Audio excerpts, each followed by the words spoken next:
So you must be seeing that there are certain adjectives written on this side of the board and that side of the board. I took a class with grade 6 and therein I took the topic of prejudice and discrimination. Yes. So I am going to give you one word card each. You are going to find the matching or the corresponding adjective written on the board along with the stereotypes which actually exist in our society.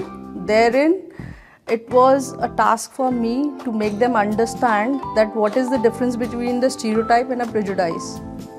So I created one activity wherein I gave all the negative adjectives with some statements which they can correlate with it.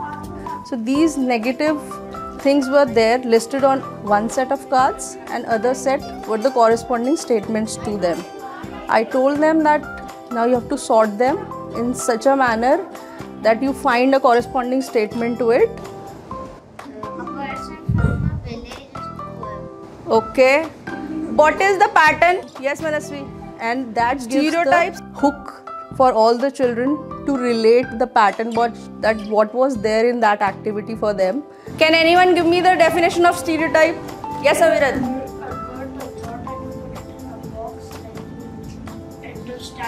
Yes, when you put them in the box, absolutely right.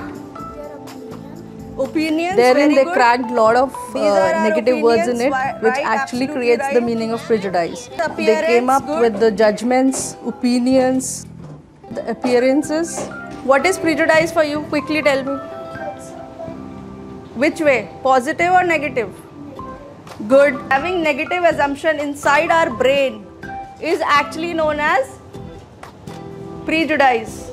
For taking up a reflection, I gave them a sorting exercise wherein I mixed up both examples of stereotypes and prejudice also. A person is assumed less intelligent because of village Accent. in language. So what do you think? What is it?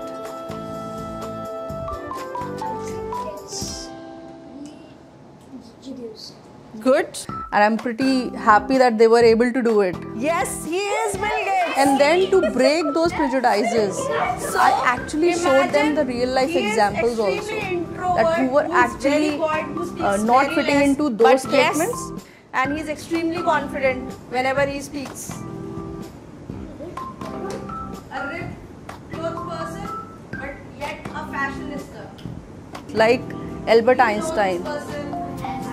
Can you see his dressing, wearing glasses? He looks so clumsy. That was one example which they also got stunned. Okay, we thought of something. He is extremely intelligent, and now I think with those activities, they will be able to differentiate between prejudice and stereotype. The first life skill which I touched in this was critical thinking, because I want them to think. All girls are emotional and sensitive.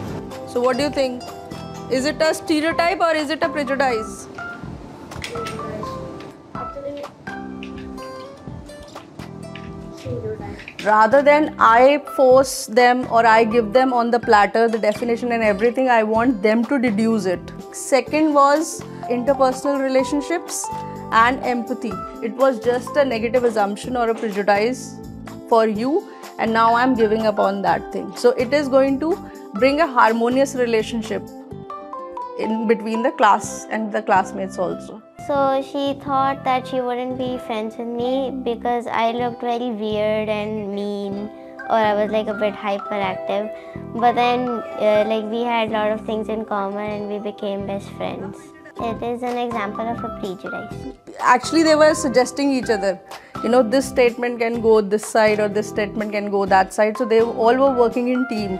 And some of them were getting louder also, so they were coping with stress and emotion also there when they were finding the corresponding cards to it. It's never assume and always verify. It's everywhere in real life also. Sometimes we assume something, but the person or the situation is actually not the same way how we perceived it initially.